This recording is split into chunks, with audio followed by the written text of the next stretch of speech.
नमस्ते, मेरा नाम प्रज्ञा है और मैं एक फ्रीलांस डेवलपर हूँ और मैं आप सभी का स्वागत करती हूँ स्क्रैच टूल के इस सेशन में।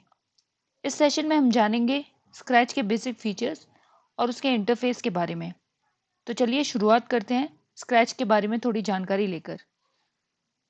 स्क्रैच है क्या? स्क्रैच एक block based visual programming tool है जिसको MIT मीडिया लैब्स द्वारा बनाया गया था 2003 में। यह एक बहुत ही ईजी टूल है प्रोग्रामिंग सीखने के लिए।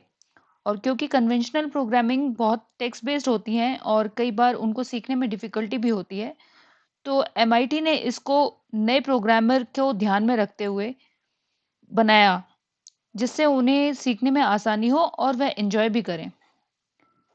ब्लॉक बेस्ड प्रोग्रामिंग होती क्या है? अब आप सोच रहे होंगे। तो ब्लॉक बेस्ड प्रोग्रामिंग जो होती है, उसमें हम ड्रैग और ड्रॉप करते हैं, जहाँ प्रोग्रामर्स को कुछ पहले से ही बने हुए इंस्ट्रक्शंस को जो कि ब्लॉक में होते हैं, जो हम आगे चलकर देखेंगे, उन्हें यूज़ करके प्रोग्राम लिखना होता है। प्रोग्राम हमारा एक सेट ऑफ इंस्ट्रक्शंस होता है। जैसा कि मैंने आपको बताया, वो जो ब्लॉक्स होते हैं, वो इंस्ट्रक्शंस की तरह ही काम करते हैं। तो मैं आपको एक एग्जांपल देती हूँ। जैसे अगर कोई हमसे कहीं के जाने का रास्ता पूछता है, तो हम उसे इस तरीके से इंस्ट्रक्शन देते हैं कि first first turn left, then go straight, then right. मतलब हम एक एक इंस्ट्रक्शन दे रहे हैं ताकि वो अपनी डेस्टिनेशन तक पहुंच जाए। तो जब वो सेट ऑफ इंस्ट्रक्शंस को एक जगह रखा जाता है, तो उसे हम प्रोग्राम कहते हैं या स्क्रिप्ट कहते हैं। जो इसे बना रहा होता है, उसे हम प्रोग्रामर कहते हैं। तो बहुत से प्लेटफॉर्म जैसे कि वाइट हैट जूनियर भी इसी स्ट्रक्चर को फॉलो कर रहे हैं, पर उनके बनाए हुए जो सॉफ्टवेयर हैं वो पेड हैं और काफ़ी कई बार कॉस्टली भी जाते हैं। तो क्योंकि हमारा स्क्रैच सॉफ्टवेयर एक फ्री टूल है जिसको डाउनलोड करने की भी ज़रूरत नहीं होती है और ये इजीली अवेलेबल भी है, इसलिए हमने इस टूल को चुना है सिखाने के लिए। और इसकी एक और अच्छी बात यह है कि इसका ऑफलाइन जो डेस्कटॉप वर्जन है वो भी मिलता है। तो अगर आपके पास इंटरनेट नहीं भी है, तो भी आप इसका डेस्कटॉप वर्जन डाउनलोड कर कर उस पर काम कर सकते हैं। स्क्रैच अब एक बहुत बड़ी कम्युनिटी हो चुका है और दुनिया में इसके बहुत से यूजर्स भी हैं। इसको एनिमेटेड स्टोरीज, गेम डेवलपमेंट और एनिमेशंस के लिए यूज़ किया जाता है।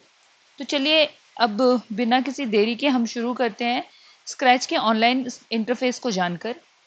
तो सबसे पहले आप अपने सर्च इंजन पे जाके स्क्रैच लिखेंगे। तो ये जो पहला लिंक आ रहा है scratch.mit.edu, यही हमारा स्क्रैच को ओपन करेगा। तो ये स्क्रैच का मेन पेज है। जब हम क्लिक करेंगे यहाँ क्रिएट पर, क्रिएट या स्टार्ट क्रिएटिंग, ये दोनों एक ही काम करते हैं। तो जब हम क्लिक करेंगे यहाँ क्रिएट पर, तो ये हमें ले जाएगा हमारे स्क्रैच के इंटरफेस पर, जिस पर हम काम करेंगे, जिस पर हम सारा कोड लिखेंगे और हमारी स्टोरीज या गेम्स डेवलप करेंगे। जैसे कि आप यहाँ देख रहे हैं, काफ़ी कुछ आपको देखने को मिलेगा इसके इंटरफेस पर। तो जब हम इसे खोलते हैं, तो यहाँ साथ ही साथ एक ट्यूटोरियल भी खुलते हैं। तो अगर जैसे आप नया मोबाइल खरीदते हैं, तो उसमें भी आप देखेंगे ट्यूटोरियल दिखाए जाते हैं कि वो मोबाइल काम कैसे करता है। उसी प्रकार यहाँ पर भी आपको काफ़ी सारे ट्यूटोरियल मिलेंगे। आप चाहे तो इन्हें देख सकते हैं, पर फिलहाल के लिए हम इन्हें स्किप करते हैं ताकि हम अपना अगला स्टेप देखें। तो हमारा जो स्क्रैच का इंटरफेस है, वो कुछ इस प्रकार से दिखेगा। यहाँ आपको काफ़ी कुछ दिख रहा होगा, जैसे ये लेफ्ट स्क्रीन पर। इसके बारे में हम आपको धीरे धीरे विस्तार से बताएंगे और जैसे जैसे हम आगे की अपनी प्रोग्राम्स डेवलप करते जाएंगे, आपको इसमें काफ़ी कुछ सीखने को भी मिलेगा। जो लोग ऑनलाइन प्लेटफॉर्म पे काम करना चाहते हैं, जैसे ये क्योंकि हम वेबसाइट पे अभी स्क्रैच ऑनलाइन पर काम कर रहे हैं, वो लोग कृपया कर अपना ये जॉइन स्क्रैच करके अपना अकाउंट ज़रूर बना लें, ताकि आपके जो प्रोजेक्ट्स आप जो भी डेवलप करेंगे वो आपके अकाउंट में ही सेव हों। और आप देख सकते हैं कि स्क्रैच का ये जो हमारा इंटरफेस है, ये 3 भागों में डिवाइड हो रखा है। ये लेफ़्ट है, ये सेंटर है और ये राइट स्क्रीन है। जो राइट भाग है वो भी हमारा दो भागों में आप देख सकते हैं। बेसिकली ये तीन ही भाग हैं, लेकिन हम इसे दो ही बोलते हैं। तो मैं आपको बताती हूँ। लेफ्ट से हम शुरुआत करते हैं। जो लेफ्ट वाला विंडो है हमारा, इसे कोड पैलेट्स कहते हैं। जैसे रंगों का पैलेट होता है, अलग अलग रंग होते हैं उसमें, उसी तरीके से हम स्क्रैच में इस तरीके से दिखाया गया है। हर एक पैलेट में अलग अलग ब्लॉक्स मिलेंगे आपको, और हर ब्लॉक अपने आप में एक इंस्ट्रक्शन है।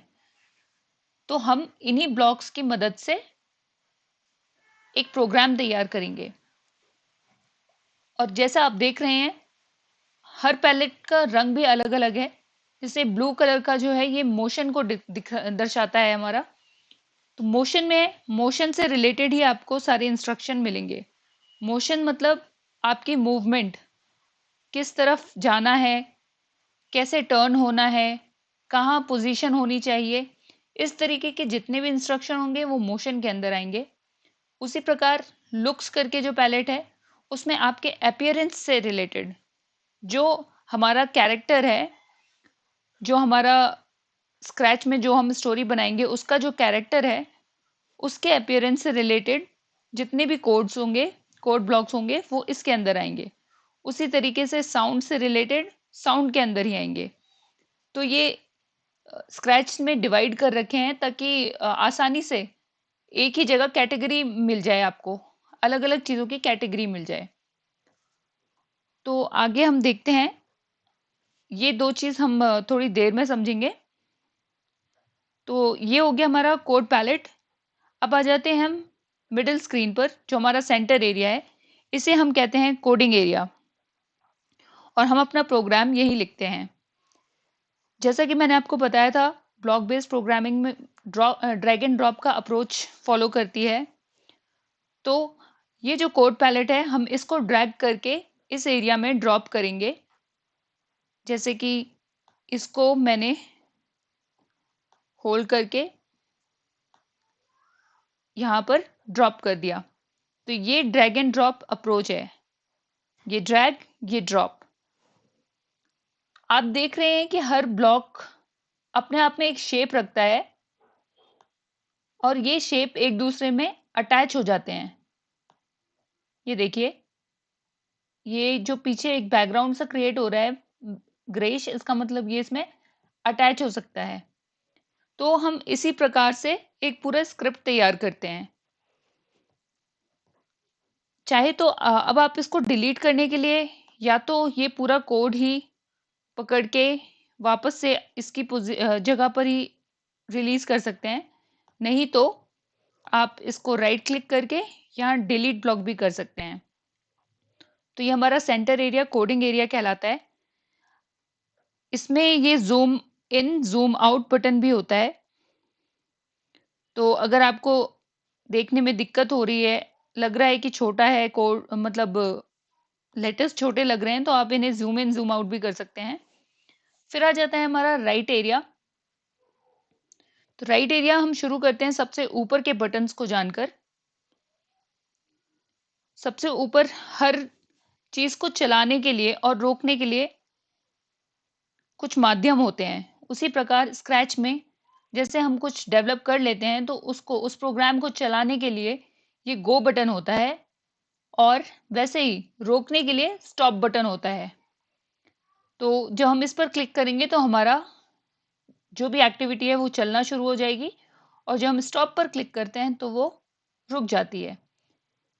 इसी प्रकार से जो सबसे आखिरी वाला आपको दिख रहा है, ये फुल स्क्रीन मोड होता है। जब आपका प्रोग्राम बन जाता है तो आप पूरी स्क्रीन पर इसे देख सकते हैं जब आप उसे क्लिक करेंगे। नहीं तो ये इतने से में ही दिखेगा। तो जब आपको फुल स्क्रीन में देखना हो तो आप इस पर क्लिक करें, और ये देखिए आप फुल स्क्रीन में आ चुके हैं। और वापस क्लिक करें तो आप वापस स्क्रैच के इंटरफेस पे आ जाएंगे। अब आ जाते हैं हम इसके स्टेज एरिया पर। ये जो आपको दिख रहा है जहाँ पर ये बिल्ली का कैरेक्टर है, इस एरिया को हम स्टेज कहते हैं।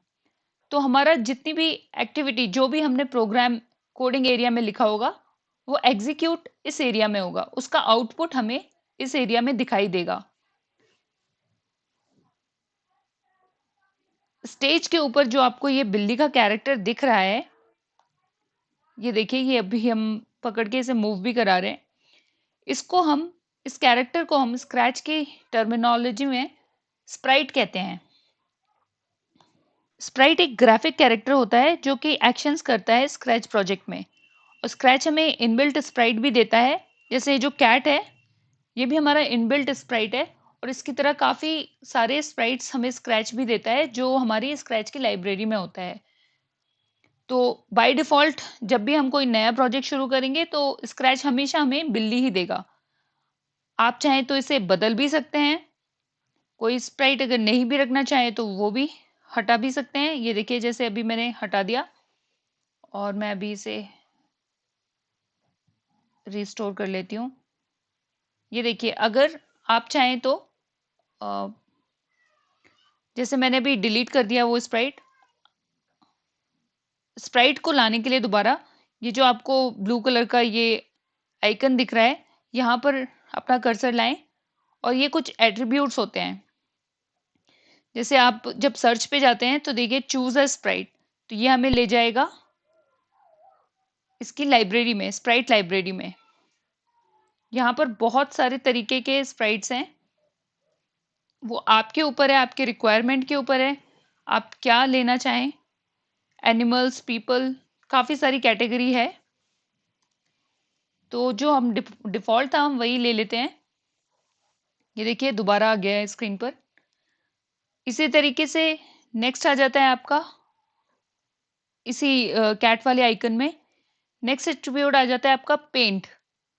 तो अगर आप अपने से कुछ बनाना चाहें, खुद का एक स्प्राइट, तो आप उसे यूज़ कर सकते हैं। जैसा मैंने आपको बताया था, ये लेफ्ट वाली विंडो में ये कि मैं आपको बाद में बताऊंगी, तो ये कॉस्ट्यूम को आप ध्यान दीजिएगा। अभी जब मैं ये पेंट पर जाती हूँ तो ये देखिए हमारा कॉस्ट्यूम वाला टैब खुल जाता है। तो इसका मतलब हम अपना खुद का स्प्राइट बना सकते हैं, और उसके अलग अलग तरीके के अपीयरेंस बना सकते हैं। जैसे एक एग्जाम्पल के लिए मैं आपको दिखाती हूँ।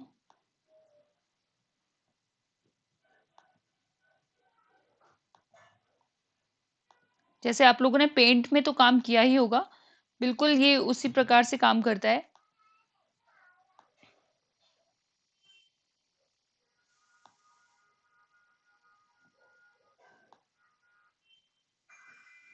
ये देखिए, ये हमारा एक और स्प्राइट तैयार हो चुका है, और ये देखिए इसका नाम भी यहाँ पर आ चुका है, स्प्राइट 1। तो आप चाहें तो इसके साथ काफ़ी कुछ कर सकते हैं। यहाँ काफ़ी सारे ऑप्शंस हैं जो हम आगे चलकर देखेंगे। नेक्स्ट आ जाता है हमारा सरप्राइज करके। तो सरप्राइज मतलब होता है कि जो हमारी स्प्राइट की लाइब्रेरी थी स्क्रैच में, वहाँ से कोई भी रैंडम स्प्राइट आ जाएगा जितनी बार भी हम इसे क्लिक करेंगे। तो ये देखिए, ये अभी ये स्प्राइट उठ गया, आ चुका है, और जितनी बार भी मैं क्लिक करूंगी एक डिफरेंट स्प्राइट आ जाएगा। हर बारी एक अलग स्प्राइट। तो रैंडम चूज करता है जब भी हम सरप्राइज को क्लिक करते हैं। तो अभी के लिए मैं इन्हें डिलीट कर देती हूँ क्योंकि कंफ्यूजन क्रिएट होगा नहीं तो अभी हम कैट को ही रहने देते हैं। नेक्स्ट होता है आपका अपलोड स्प्राइट।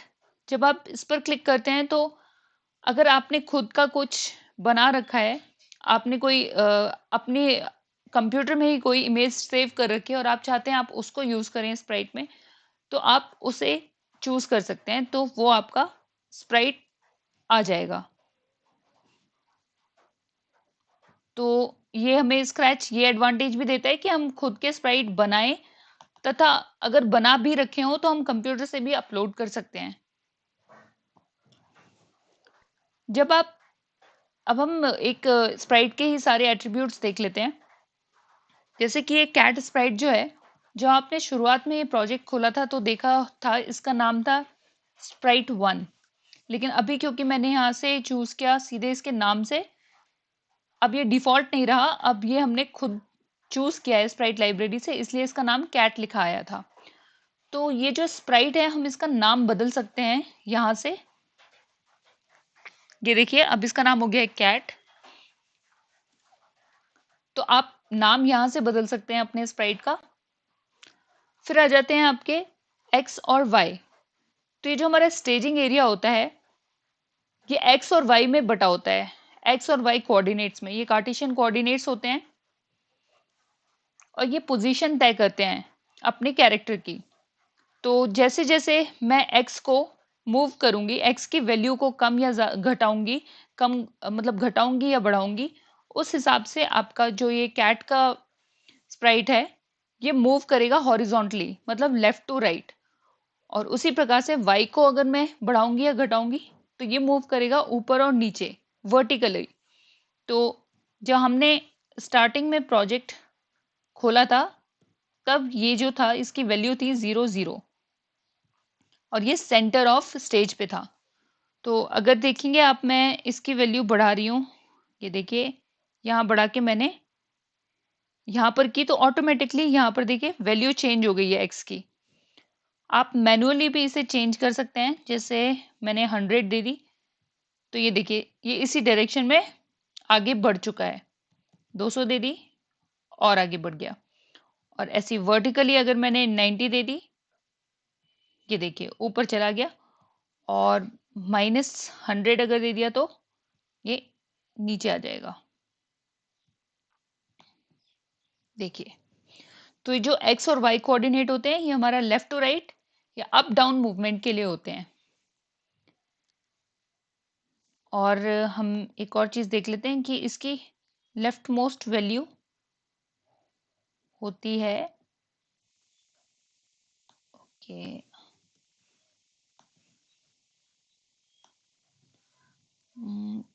250।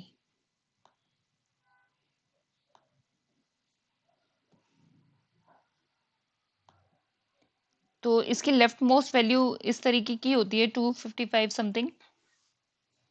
उससे ज्यादा ये बाहर नहीं जाएगा स्टेज के। तो अभी हम इसे सेंटर में ही ले आते हैं। ठीक है, देखिए अब ये अपनी ओरिजिनल पोजीशन पे वापस आ चुका है। अगला आ जाता है आपका एट्रीब्यूट शो और हाइड का फीचर। तो अभी आप जैसे देख रहे हैं, अभी ये जो आंख जैसा आइकन बन रखा है ये हाईलाइट हो रखा है और ये जो क्रॉस आई है ये ग्रे आउट हो रखा है। तो इसका मतलब हुआ कि अभी हमारा कैरेक्टर जो है वो विजिबल है, स्प्राइट हमारा विजिबल है स्टेज के ऊपर। और जब हम इस पे क्लिक करेंगे तो ये देखिए इनविजिबल हो गया, हाइड हो गया है वो। ये डिलीट नहीं हुआ है, ये सिर्फ हाइड हुआ है। तो ये देखिए ये शो और ये हाइड का काम करता है। तो काफ़ी जगह कोडिंग में हमारी ऐसी भी आएगी जहाँ पर हम अपने स्प्राइट को अपनी रिक्वायरमेंट के तरीके से शो या हाइड करेंगे। तो ये फीचर उसके लिए होता है। इस तरीके का हमारे पास कोड ब्लॉक भी होता है जिसे हम आगे यूज़ करेंगे। फिर आपका आ जाता है size. Size by default Sprite का स्क्रैच हमें 100 देता है। आप इसे बढ़ा या घटा भी सकते हैं। तो जैसे मैं अभी इसे छोटा कर देती हूँ या चाहूँ तो और बड़ा कर देती हूँ। ये देखिए, तो ये आपके ऊपर है आपको ये कितना बड़ा चाहिए या छोटा चाहिए। अगला आ जाता है आपका डायरेक्शन। जब आप डायरेक्शन पे क्लिक करते हैं तो इस तरीके का आपको एक सर्कल दिखता है और ये बताएगा कि इसका डायरेक्शन क्या होना चाहिए स्प्राइट का। तो यहाँ पर आप देखेंगे ये 3 आइकन, ये जो क्लॉकवाइज आपको आइकन दिख रहा है इसका मतलब ये अपनी ही पोजीशन पे खड़े होके रोटेट करेगा अगर हम इसका एंगल कोई भी चेंज करेंगे। जैसे ये देखिए अभी वो 90 था, अब मैंने ये देखिए जितना भी मैं एंगल चेंज करूं ये सिर्फ अपनी ही पोजीशन पे खड़े होके रोटेट कर रहा है ना। ये अपनी ही पोजीशन पे खड़ा हुआ है और रोटेट कर रहा है। नेक्स्ट आ जाता है हमारा ये बीच वाला आइकन जिसे लेफ्ट और राइट या फ्लिप आइकन कहते हैं। तो अगर अब हम ये -180 से +180 तक जाता है, अगर उससे कम वैल्यू होती है, ये देखिए जैसे ही उससे कम वैल्यू होगी तो ये फ्लिप करेगा, या तो ये सिर्फ लेफ्ट रहेगा या सिर्फ राइट रहेगा। तो ये अब रोटेट नहीं हो रहा है, ये सिर्फ लेफ्ट और राइट ही हो रहा है। इसी तरीके से लास्ट आइकन जो होता है हमारा, ये होता है फ्रीज कर देगा इसकी पोजीशन को। पोजीशन मतलब ये अब रोटेट नहीं करेगा, ना तो ये लेफ्ट राइट होगा और ना ही ये रोटेट करेगा। तो ये तीन आइकन्स होते हैं डायरेक्शन के, तो डायरेक्शन सेट करने में ये हेल्प करते हैं। इसकी भी काफ़ी ज़रूरत पड़ती है हमें जब हम इस पे एक्टिविटीज़ क्रिएट करेंगे तब। तो ये हो गया हमारे स्प्राइट के बारे में। यहाँ पर हमारी पूरी स्प्राइट्स की लिस्ट आती है, जिस तरीके से मैंने अभी आपको बताया था। जितने आप स्प्राइट लेते जाएंगे अपने प्रोजेक्ट के अनुसार, उतने यहाँ पर आपको दिखाए जाएंगे। अब एक बहुत ही इंटरेस्टिंग बात बताती हूँ, हर स्प्राइट पे आप अलग कोड करते हैं। तो जैसे ये बिल्ली का कैरेक्टर है मेरा, मुझे इस पर कोड करना है, तो कोडिंग एरिया जो है वो तो एक ही है, लेकिन हमें स्टार्टिंग में ऐसा लगता है कि वो एक ही है, लेकिन आप देखेंगे कि ये टॉप राइट कॉर्नर में एक ये कैट का फेडेड सा फिगर बना हुआ आ रहा है। इसका मतलब ये हुआ कि आप जितने भी स्प्राइट लेंगे, जैसे मैंने सरप्राइज से एक और स्प्राइट ले लिया, ये पेंसिल वाला, और एक और स्प्राइट ले लिया, ये लड़की। ओके, तो अब आप देखेंगे जब मैं कैट पे क्लिक कर रही हूँ, कैट हाईलाइट हो चुका है। इसका मतलब हम इस पर काम कर रहे हैं, कैट पर काम कर रहे हैं। और जब आप कोडिंग एरिया में देखेंगे तो देखिए कैट का फिगर आ रहा है। उसी प्रकार अगर हम पेंसिल पर, मैंने क्लिक किया तो अब पेंसिल हमारा एक्टिव हो रखा है कि हम उस पर काम कर रहे हैं, और कोडिंग एरिया में आप देखेंगे पेंसिल का फिगर आ रहा है। वैसे ही लड़की पर क्लिक करेंगे तो मतलब जिस भी स्प्राइट पर आप क्लिक कर रहे हैं वो आपका हाईलाइट होता जा रहा है और उस पर आप काम करेंगे। ऐसा नहीं है कि आप कैट पे हाईलाइट कर आप कैट को अभी एक्टिव करके रखे हुए हैं और बाकी पर कोड करें आप, तो इस पे कंफ्यूजन क्रिएट नहीं होगा। तो ये स्क्रैच की बहुत अच्छी चीज़ है। आपको बस क्लिक करना है और उस चीज़ का कोडिंग एरिया खुल जाएगा और आप हर बारी एक नई जगह पर कोड कर रहे होंगे। तो अभी जैसे मैंने कैट पे किया, कैट के लिए जैसे ये मैंने कोड ब्लॉक चूज किया, मूव 10 स्टेप, मैं इसे थोड़ा बढ़ा देती हूँ और अभी आपको मैं दिखाती हूँ। जब मैंने ये क्लिक किया तो ये देखिए सिर्फ कैट पे हुआ है, ना कि पेंसिल पर। पेंसिल पर नहीं हुआ और इस लड़की के भी एरिया में नहीं हुआ है, तो सिर्फ कैट पर हुआ है।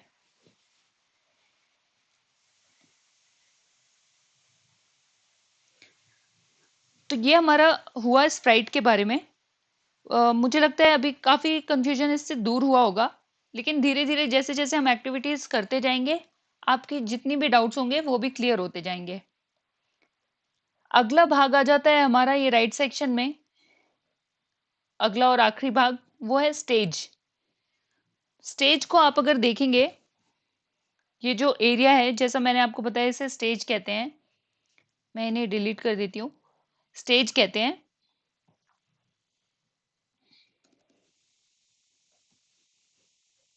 तो स्टेज का जो बैकग्राउंड है उसे स्क्रैच की भाषा में हम बैकड्रॉप कहते हैं। तो जैसा आप देख रहे हैं अभी इसका बैकग्राउंड है वो वाइट है, तो स्क्रैच में हम इस बैकग्राउंड को आराम से चेंज कर सकते हैं। तो अभी आप देखेंगे जब मैंने स्प्राइट पे क्लिक किया था तो ये वाला भाग हाईलाइट हो रखा था, जैसे ही मैंने बैकड्रॉप पे क्लिक किया तो बैकड्रॉप वाला भाग हाईलाइट हो गया। और जैसे मैंने आपको बताया था कि कैट के टाइम पे यहाँ पर, कैट स्प्राइट के टाइम पर यहाँ पर एक फेडेड सा फिगर आया था।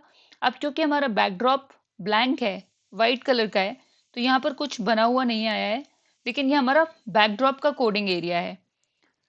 तो मैं आपको बता रही थी कि बैकड्रॉप या बैकग्राउंड हम चेंज भी कर सकते हैं।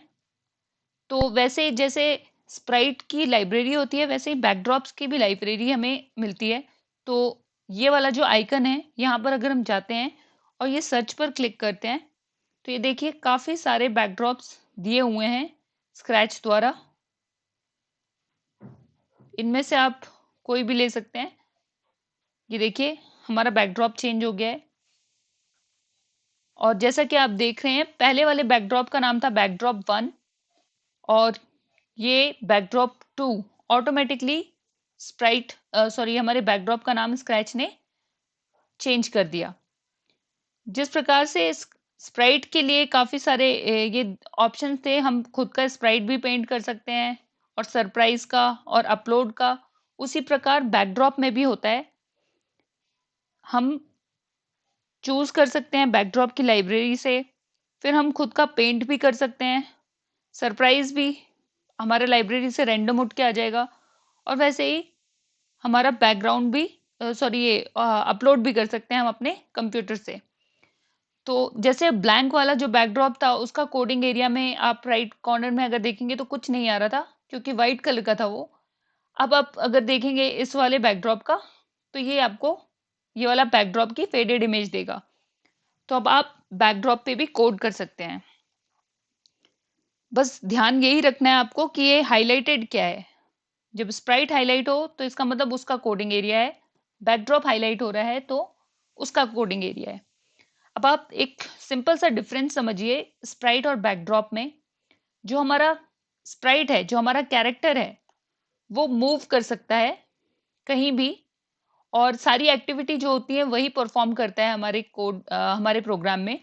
लेकिन जो बैकड्रॉप होता है, वो उसमें कोई मोशन नहीं होता है, वो कहीं मूव नहीं कर सकता है। तो अगर आप स्प्राइट पर क्लिक करते हैं तो आप देखेंगे मोशन करके जो हमारा पैलेट है वो एक्टिव रहेगा, क्योंकि स्प्राइट हमारा मूव करता है। लेकिन अगर आप बैकड्रॉप पर जाएंगे तो आप देखेंगे नो मोशन ब्लॉक्स, क्योंकि बैकड्रॉप तो हमारा मूव कर नहीं सकता है, इसलिए वहां पर कोई मोशन से रिलेटेड ब्लॉक्स नहीं होंगे। जबकि आपको लुक्स, साउंड और ये सब मिल सकते हैं, लेकिन मोशन से रिलेटेड आपको कुछ नहीं मिलेगा। अब जैसा आपने देखा था, जो हमने स्प्राइट पर क्लिक किया था, तो यहां अगर आप देखेंगे कि ये कॉस्ट्यूम्स करके आ जाता है। तो कॉस्ट्यूम्स मतलब स्प्राइट के अलग अलग जितने भी अपीयरेंस हैं। जैसे स्क्रैच ने हमें ये बिल्ली के दो कॉस्ट्यूम दे रखे हैं, ये कैट का ए कॉस्ट्यूम है और ये बी कॉस्ट्यूम है। ये देखिए अलग अलग दो कॉस्ट्यूम है। तो हम इन्हें यूज कर सकते हैं और अपनी एक्टिविटी के अकॉर्डिंग चेंज भी कर सकते हैं कि पहले हमने बिल्ली को ऐसे खड़े हुए दिखाया, फिर ऐसे खड़े हुए दिखाया, तो ये एनिमेशन के काम आएगा। तो ये हम आगे चलकर करेंगे। लेकिन जो कॉस्ट्यूम का हमारा ये टैब है, ये हमारे बैकड्रॉप पर नहीं आएगा। जो हम बैकड्रॉप पर आएंगे तो बैकड्रॉप पर हम अलग अलग बैकड्रॉप्स यूज करते हैं, ना कि कॉस्ट्यूम्स। तो आपने देखा सबसे पहले जो हमने प्रोजेक्ट खोला था, तब ये ब्लैंक मतलब ये वाइट बैकग्राउंड वाला बैकड्रॉप आया था, जिसको नाम दिया हुआ था बैकड्रॉप 1। और जब हमने नेक्स्ट किया तो ये बैकड्रॉप 2, ये हमारा नया खुल गया। और इसी प्रकार से अगर मैं दूसरा तीसरा बैकड्रॉप लेती हूँ तो ये देखिए हर बारी एक नया बैकड्रॉप आएगा और हम उसको यूज करेंगे। अब आ जाता है हमारा तीसरा टैब साउंड्स का। तो जो साउंड्स का टैब है वो हमारे स्प्राइट पर भी अप्लाई होता है और हमारे बैकड्रॉप पर भी अप्लाई होता है। जैसे कि आप कोई गेम खेलते हैं तो आप नोटिस करते होंगे कि बैकग्राउंड में भी एक म्यूजिक चलता आता है। तो हम अगर चाहें अपनी रिक्वायरमेंट के अकॉर्डिंग कि हम बैकग्राउंड में कोई म्यूजिक चला रहे हैं, तो हम वो चीज यहाँ बैकड्रॉप के साउंड्स में ऐड कर सकते हैं। यहाँ पर आप क्या बोलते हैं, अपना खुद का साउंड भी क्रिएट कर सकते हैं। जैसे ये जो साउंड का आइकन है आप देख रहे हैं, और ये चूज भी कर सकते हैं स्प्राइट ये स्क्रैच की साउंड लाइब्रेरी से। जैसे ही आप अपना कर्सर यहाँ लेकर जाएंगे तो ये देखिए प्ले हो जाएगा, और जैसे ही आप इसे क्लिक करेंगे तो ये ऐड हो जाएगा आपके साउंड उसमें साउंड के उसमें। तो फिर आप इसे यूज भी कर सकते हैं। आप इसे प्ले करके देखिए। इसे आप अपने रिक्वायरमेंट के अकॉर्डिंग तेज या स्लो भी कर सकते हैं, लाउड, सॉफ्ट, ये काफी सारे ऑप्शंस आते हैं, हम इन्हें भी यूज कर सकते हैं। तो ये जो हुआ है, हमने ये स्प्राइट पर साउंड को यूज किया। उसी प्रकार से बैकड्रॉप पर भी हम साउंड को यूज कर सकते हैं। अभी आपने देखा ये जो हमने स्प्राइट पर क्लिक किया तो ये देखिए जो मैंने अभी नया साउंड ऐड किया था ये भी आ रखा था। और अब अगर मैं बैकड्रॉप पर क्लिक करती हूँ तो इससे आप समझेंगे कि स्प्राइट का साउंड अलग है और बैकड्रॉप पर जब मैं क्लिक कर रही हूँ तो उसका साउंड अलग है। यहाँ देखिए, यहाँ पर वो साउंड नहीं है। यहाँ पर हम अलग से भी साउंड दे सकते हैं, मतलब दोनों पर अलग अलग साउंड काम कर रहा होगा। तो ये सेम वे में यहाँ पर लाइब्रेरी से हम साउंड उठा सकते हैं, या फिर आप अपना साउंड यहाँ से रिकॉर्ड भी कर सकते हैं। रिकॉर्ड करके आप उसमें कुछ चेंजेस भी ला सकते हैं, जैसे उसे तेज या कम कर सकते हैं, लाउड कर सकते हैं, रोबोटिक चेंज ला सकते हैं उसमें। वैसे ही सरप्राइज में आप सरप्राइज उठ के आ जाएगा, मतलब कोई भी रैंडम साउंड। और जब आप अपलोड साउंड चाहते हैं तो आपके कंप्यूटर में अगर आपने कुछ सेव कर रखा है नेट से डाउनलोड करके, या कुछ अलग से आपने कुछ साउंड ऐड करना हो, तो आप अपलोड भी कर सकते हैं। तो ये हुआ हमारा बैकड्रॉप और स्प्राइट में डिफरेंस। जनरली लोग इन दोनों चीज़ों में बहुत कंफ्यूज होते हैं, लेकिन कोई बात नहीं, हम जैसे जैसे एक्टिविटीज़ करेंगे वैसे वैसे हमारे काफ़ी कंफ्यूजन्स दूर भी होंगे। अब हम एक छोटा सा, मैं आपको कोड बना के दिखाती हूँ। पहले मैं बैकड्रॉप्स में जाके ये वाले बैकड्रॉप्स डिलीट कर देती हूँ। और जैसे हमारा स्प्राइट, इसका साइज मैं 100 ही कर देती हूँ, और इसकी पोजीशन 0 0। ओके, तो अब ये सेंटर ऑफ स्टेज पे है। तो अब हम स्प्राइट पर एक छोटा सा कोड लिख कर देखते हैं। मैंने ये ड्रैग किया था, ड्रैग और ड्रॉप किया था, मूव 100 स्टेप्स। उसके आगे मैं चाहती हूँ कि हमारा जो स्प्राइट है वो कुछ पोजीशन टर्न हो जाए, उसके मतलब रोटेशन हो जाए। तो फिर 15 डिग्री तो बहुत कम है, तो मैं चाहूंगी कि वो हो जाए 50 डिग्री रोटेट हो जाए 100 स्टेप के बाद। तो ये 100 स्टेप चलेगा और रोटेट हो जाएगा। तो ये जो कोड ब्लॉक्स हैं, अगर मैं इन पे क्लिक करती हूँ, आप जितनी बार भी इन्हें क्लिक करेंगे उतनी बार ये एग्जीक्यूट होते हैं। तो ये देखिए, मैं इस पे क्लिक करती हूँ तो ये हर बारी रोटेट हो रहा है, क्योंकि मैंने इसका रोटेशन फ्रीज कर रखा है। ये देखिए, इसलिए ये अपनी पोजीशन पे रोटेट नहीं हो पा रहा है, बल्कि ये स्क्रीन पर एक सर्कल बना रहा है। तो अगर मैं ये वाला आइकन एक्टिवेट कर देती हूँ, तो और अगर अब मैं ये कोड चलाती हूँ, तो ये देखिए, जितनी बार भी आप ये कोड को एग्जीक्यूट करेंगे, क्लिक करेंगे, उतनी बार ये अपनी पोजीशन पे खड़े रह के रोटेट होगा। मतलब ये 100 स्टेप भी चलेगा और अपनी पोजीशन पे भी रोटेट होगा।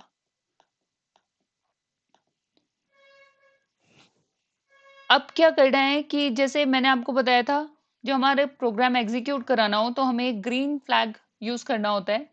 लेकिन अगर अभी मैं क्लिक करूंगी तो ये कुछ नहीं होगा। क्यों?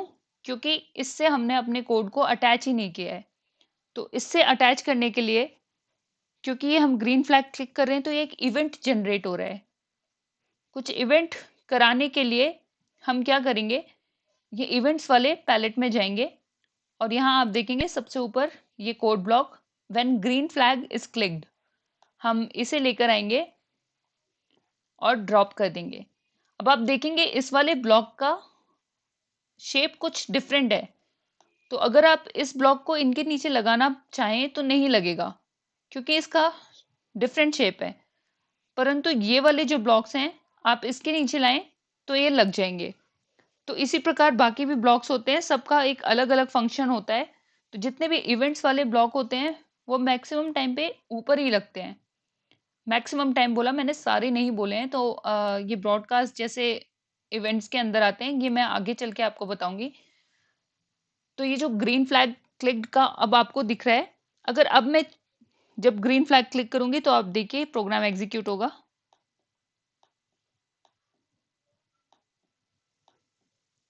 ये देखिए, अब हम इसे फुल स्क्रीन में भी देख लेते हैं। जितनी बार मैं ग्रीन फ्लैग को क्लिक करूंगी उतनी बार हमारा प्रोग्राम एग्जीक्यूट होगा। ठीक है।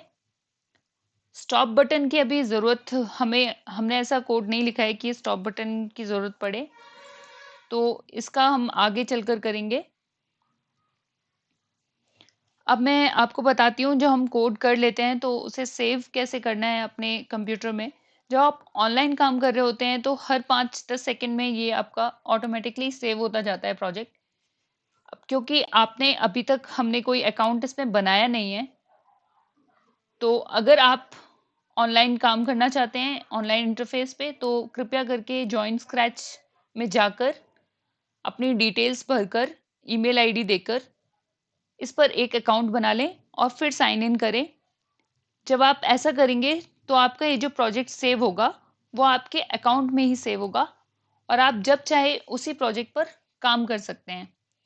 अभी क्योंकि मैंने कोई अकाउंट नहीं बनाया है, तो अभी मैं क्या करूँगी, फाइल्स पर जाकर सेव टू योर कंप्यूटर पर क्लिक करती हूँ और इसका नाम होगा स्क्रैच प्रोजेक्ट SB3।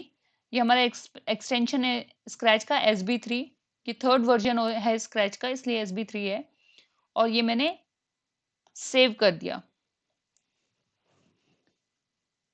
अब अगर मैं नया प्रोजेक्ट ओपन करती हूँ, ये देखिए replace contents of the current project, yes. अब ये देखिए रिफ्रेश हो गया और ये नया प्रोजेक्ट आ गया। पर मेरा अब पुराना प्रोजेक्ट कहाँ है? क्योंकि मेरे पास कोई अकाउंट नहीं था इसलिए मैं उसे वापस एक्सेस तो नहीं कर सकती, लेकिन क्योंकि मेरे इसी कंप्यूटर पे वो सेव है इसलिए मैं उसे लोड फ्रॉम योर कंप्यूटर पर क्लिक करूंगी और ये देखिए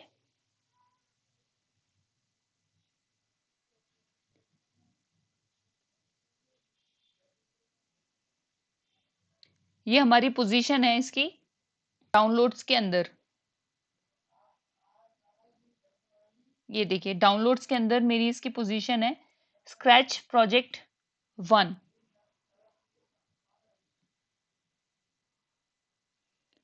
तो वहां से 1 सेकेंड,